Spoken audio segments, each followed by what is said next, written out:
Deus. Ezequiel, hoje no capítulo 16, nós vamos iniciar o capítulo 16. Nós teremos que ver em duas partes, porque se alguém conhece bem o livro de Ezequiel, sabe que esse é um capítulo bem extenso. Não vai dar para a gente ver tudo hoje, até porque há vários temas a serem abordados nesse capítulo. E hoje nós vamos ficar com a parte mais, com uma das, porque aqui tem duas comparações.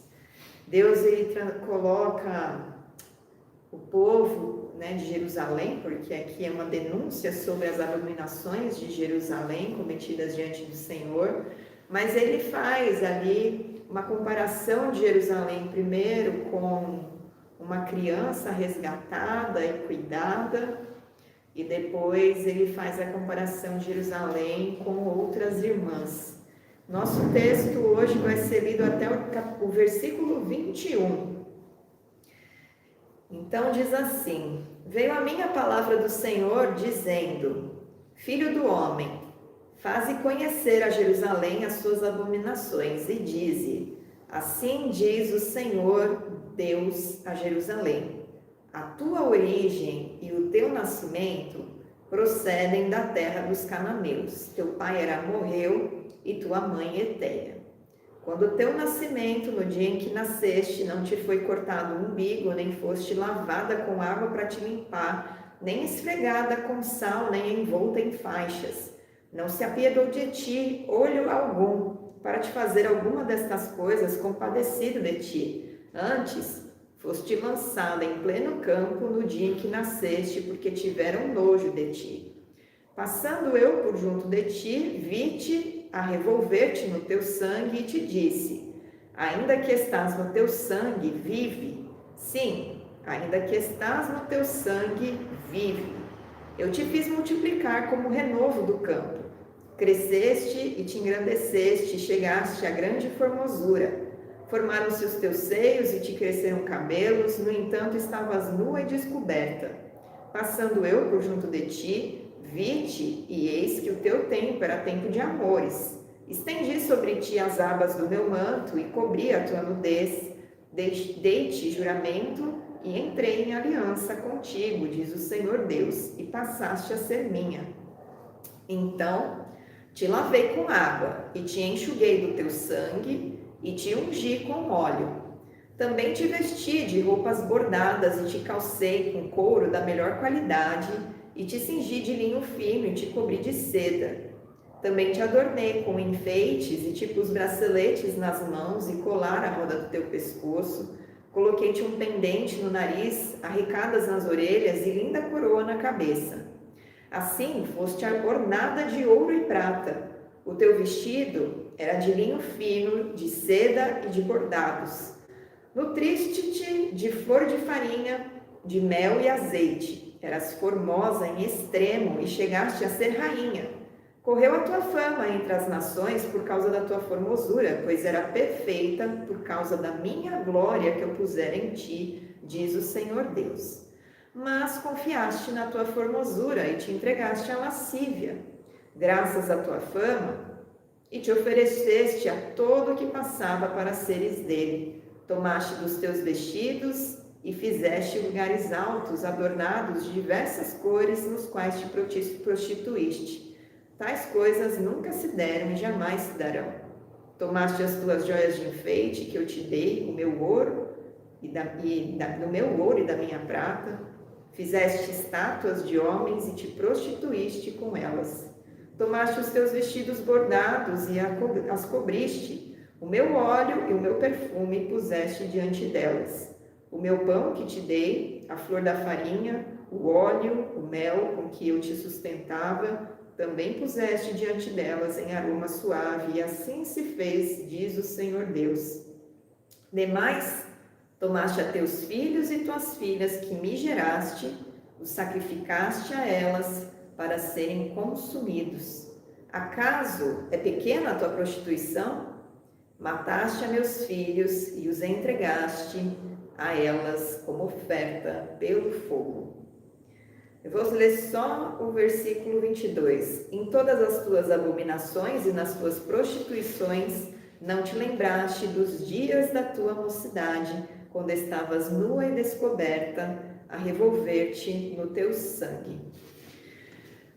É uma descrição figurada, óbvio, né, que Deus faz a respeito de Jerusalém e a respeito do povo de Israel. E aqui, como nós temos Israel como uma tipificação da nossa vida espiritual, a gente consegue traçar um paralelo dessa cena toda com a nossa vida, principalmente com a vida de pessoas que fizeram aliança com o Senhor e o abandonaram.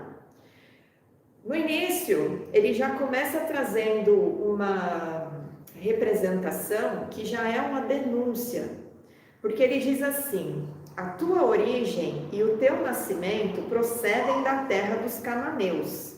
Teu pai era amorreu e tua mãe Eteia.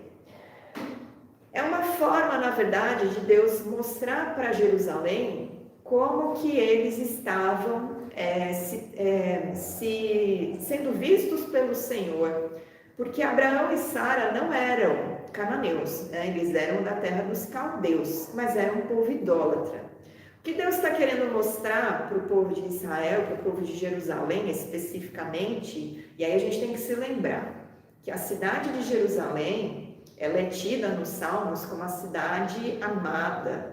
O povo, a gente leu em outro texto de Salmos, no estudo de quinta passada, que o povo judeu era o povo preferido do Senhor, dileto, né? Então, Jerusalém tinha esse coração orgulhoso de ser a cidade que Deus escolheu para o templo estar sendo construído, para a glória do Senhor se manifestar. Era uma cidade com homens que tinham honra, porque os sacerdotes estavam ali, pessoas de classe social alta estavam ali, os anciãos, que eram juízes no Sinédrio, que era o tribunal de Israel, estavam ali, de Judá no caso, né? Estavam ali. Então, havia um orgulho nacional, vamos colocar assim, por eles serem cidadãos da cidade de Jerusalém, judeus do reino de Judá. E lembre-se que nesse período também, embora eles estivessem no cativeiro, muitos anos antes, o reino norte foi destruído por idolatria. Então só sobrou eles como um povo fiel do Senhor, com a nacionalidade ainda integral, porque aquele povo ainda não tinha se miscigenado com outros, né? Eles não se misturaram como os israelitas do norte se misturaram, se miscigenaram ou já foram dispersos. E aqui o que o Senhor fala: vocês só têm honra não por mérito de vocês, mas por minha causa. Mas a origem de vocês é igual a de todos os povos, vocês descendem de gentios também, de idólatras, porque Abraão e Sara saíram de uma terra idólatra. E eles estavam, ao mesmo tempo, sendo criticados por Deus com essa afirmação, porque Deus estava mostrando: vocês estão tão corrompidos que parecem até naturais de Canaã, parecem até que descendem de amorreus e heteus, pela conduta de vocês, pela idolatria de vocês, pela mistura de vocês com povos idólatras e com a idolatria. E quando ele fala do nascimento, que ele fala sobre o bebê ali sangrando e que ninguém deu bola para ele se refere ao povo lá no Egito, sendo opresso. Ali o povo estava como um bebê abandonado. Ninguém dava a mínima para eles, tanto que eles eram escravizados, oprimidos, e eles clamavam pelo socorro do Deus de Abraão, Isaque e Jacó.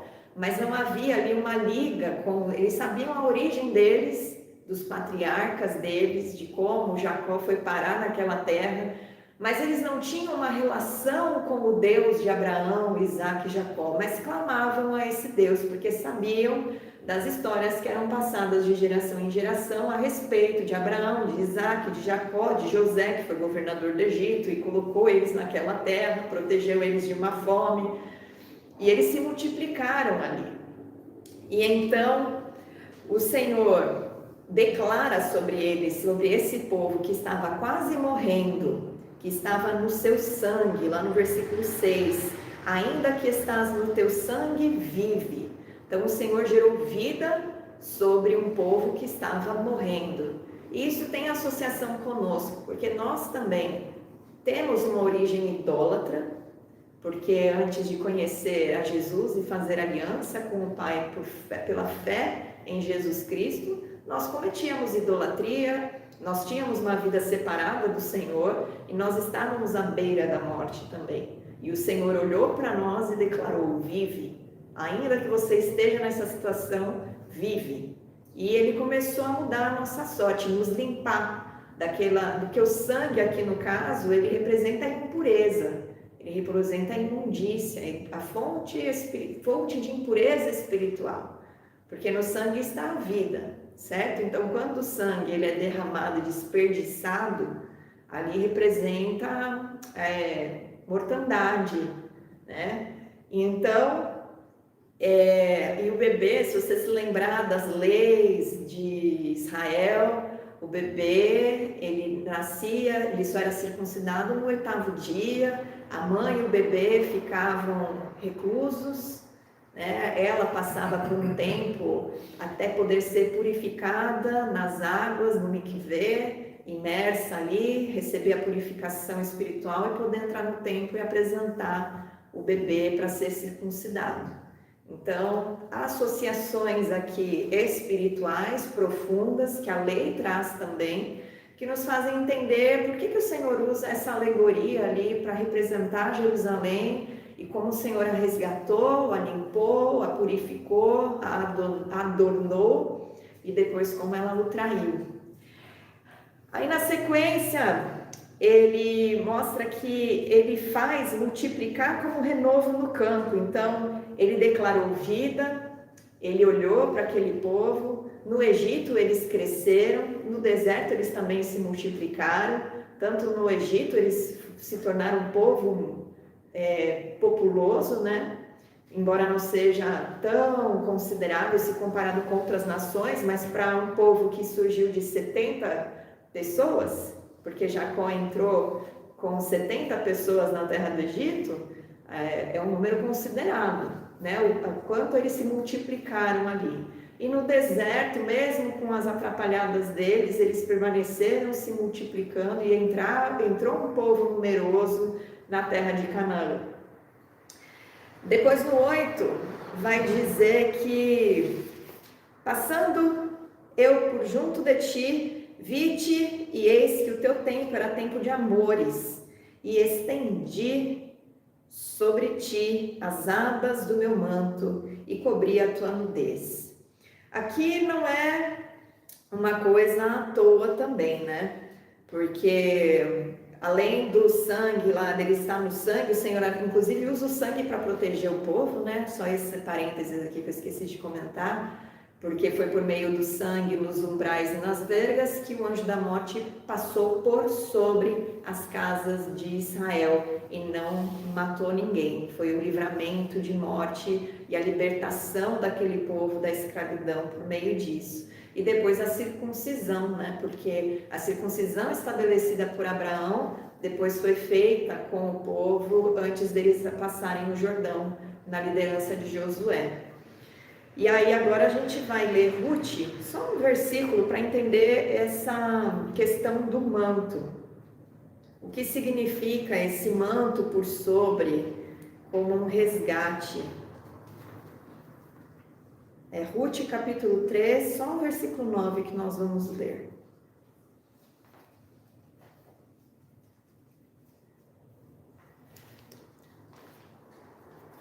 E diz assim: disse ele, quem és tu? E ela respondeu, sou Ruth, tua serva. Estende a tua capa sobre a tua serva, porque tu és resgatador. O estender a capa sobre uma mulher significa proteção dentro de um matrimônio. Isso era uma cultura, né, matrimonial, fazia parte do ritual matrimonial ali, o homem colocar o manto, que é o talit. E até hoje eles fazem isso, né? Os noivos estão lá cumprindo seu voto um ao outro, e o talite do rapaz é colocado sobre a noiva. Então representa que ele, a partir daquele momento, vai protegê-la, vai prover, vai guardar, vai trazer segurança. Então essa alusão o Senhor está trazendo sobre Jerusalém, que no caso aqui é sobre o povo de Israel, mas no caso a denúncia era contra Jerusalém.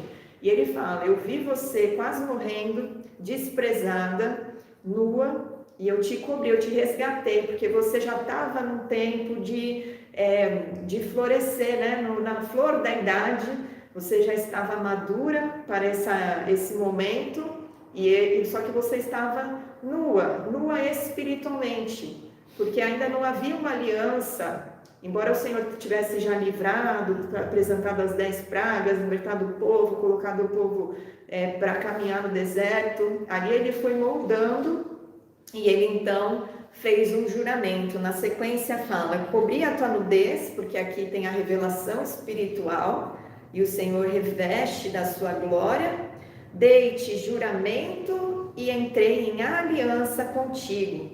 Essa aqui é a revelação, agora se usa a linguagem de casamento. Aqui ele está falando do pacto que ele fez no Monte Sinai com o povo de Israel. Então, no Monte Sinai, a glória do Senhor se revela. Ali é o momento que Israel e o Senhor, historicamente aqui, né, pela lei, pela Torá, pela Bíblia, pelo Antigo Testamento, a gente vê que é um momento que o povo de Israel teve mais intimidade com Deus. O momento em que eles ouviram a voz do Senhor, viram a manifestação do Senhor, e ele declarou aquele contrato nupcial, que são os 10 mandamentos, né, as 10 proclamações ali, que ele estabelece para que essa aliança seja feita com o povo. Então ali o Senhor fez a aliança. Naquele momento o Senhor cobriu de glória e de honra o povo, vestiu eles como seu manto, e então fez um juramento. E ele seria fiel a essa lei que ele estava apresentando para o povo, e o povo deveria responder com fidelidade também. Depois, só que a gente vê a partir do versículo 9 até o 13, que o Senhor os adorna, né? O Senhor entrega o seu ouro, a sua prata. O Senhor, com os despojos que ele entregou nas mãos de Israel, ele ordena que se construa o tabernáculo dele. Ele ordena que se faça o tabernáculo. Ele era produzido com linho, ele era produzido com tecidos bordados e costurados. O povo participou voluntariamente da entrega das ofertas para essa construção e participou da construção também. E aí o Senhor estava entregando presentes para o povo e honra e a presença dele. Só que quando o Senhor entregou esse ouro, essa prata, e a primeira coisa que o povo fez com esse ouro e com essa prata, que era para ser um adorno, foi um bezerro de ouro. Então ele denuncia isso: eu te vesti com tudo isso, mas você, lá no 17, você tomou as joias de enfeite que eu te dei, do meu ouro e da minha prata, e fizeste estátuas de homens e te prostituíste com ela. Usou os tecidos do tabernáculo e cobriu estas estátuas. Então, tudo aquilo que eu tinha dado para vocês se tornarem nobres diante das nações, para vocês serem revestidos espiritualmente, serem presenteados, adornados, honrados, vocês pegaram tudo que eu entreguei como um bom marido, provedor, protetor, e colocaram na mão de outro. E esse uso de dons para idolatria, né, o uso do ouro, dos despojos do Egito, dos tecidos do tabernáculo, trazia tristeza ao coração do Senhor. E não só isso, né, como eles não só pegaram os bens materiais, como aquilo que Deus deu a eles, que é a herança dele, que eram os filhos e filhas, porque os filhos são herança do Senhor. E o povo pegava os seus filhos e entregava a Moloque. E Moloque era um deus que era considerado deus da fertilidade, da guerra.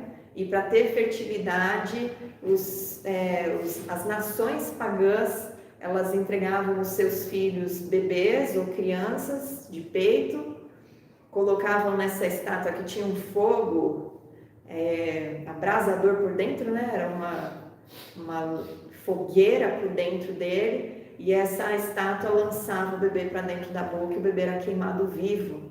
E a história, né, relata que não se podia chorar diante, porque as pessoas tinham que se alegrar de fazer aquela oferta. E o Senhor nunca aceitou isso. Na lei do Senhor estava proibido, porque Ele não aceita sacrifício humano. Ele aceita, ele nem gosta, na verdade, de ver a morte, né, de animais para cobrir pecados. A gente aprendeu isso em Levítico, com o estudo sobre sacrifícios. Mas é necessário que o sangue seja derramado para que haja cobertura do pecado, expiação do pecado. Mas não com a vida de bebês, né? Deus não queria ofertas de crianças para que as pessoas se tornassem férteis. Porque dentro dessa aliança que o Senhor fez com o povo, somente entregar a sua vida para a obediência já era suficiente para que ele tornasse essa pessoa próspera. Mas as pessoas, elas têm a tendência de buscar meios ao invés de confiar na aliança que fez com o Senhor. E a gente olha, né, a gente lê e fica, nossa, mas que absurdo, como é que pode? Mas se a gente se colocar nessa história, se a gente começar a fazer uma análise da nossa vida diante do Senhor, do momento em que Ele nos viu a ponto de morrer e nos limpou, declarou vida, nos foi amadurecendo, nos foi sendo moldados para ter essa aliança com Ele, né? E esse momento de amadurecimento é aquele primeiro contato que você tem com a palavra, que você tem com o nome de Jesus, que você começa a ter afeição pela palavra, você começa a se agradar de ouvir, começa a ouvir um louvor, começa a ler a palavra, ouvir um ministro, e aquilo começa a te agradar, e o Senhor, Ele com isso vai te limpando, com isso Ele vai te atraindo, até o momento que Ele percebe que você já está num ponto que você pode fazer aliança com Ele. Ele faz esse convite: faça aliança comigo por meio do meu Filho. Então você confessa publicamente o nome do Senhor Jesus Cristo, você se batiza, você se purifica e Ele te reveste com o manto dele, Ele tira a sonolência espiritual e Ele começa a te adornar. Ele começa a te adornar, só que o que Ele coloca em você não é ouro e prata terreno, porque você agora é a habitação dele, é o templo dele. Então esse ouro e prata vem em forma de palavra, vem em forma de transformação, vem em forma de capacitação, vem em forma de dons espirituais. Mas aí muitas pessoas pegam todos esses presentes que o Senhor deu e começam a entregar a outros deuses, começam a se corromper, começam a se aliciar a outras nações, a outras religiões, começam a fazer uma salada mista com o que receberam, e aí o Senhor olha e lamenta, porque estes também estão pegando todos os dons que Ele deu e a aliança que Ele fez, jogando fora para viver com coisas inúteis, porque o ídolo construído pela mão do homem, ele é inútil, ele não vai te livrar da morte, ele não vai te livrar da enfermidade, nem da pestilência, e muito menos da espada e do ataque do inimigo espiritual. Então é um alerta para a gente, nós não vamos avançar mais, porque senão vai ficar muito longo. Já são 9 horas, então a semana que vem a gente volta, mas aqui já tem uma introdução para a gente refletir e fazer essa comparação da nossa vida com essa história. Amém? Que o Senhor te abençoe.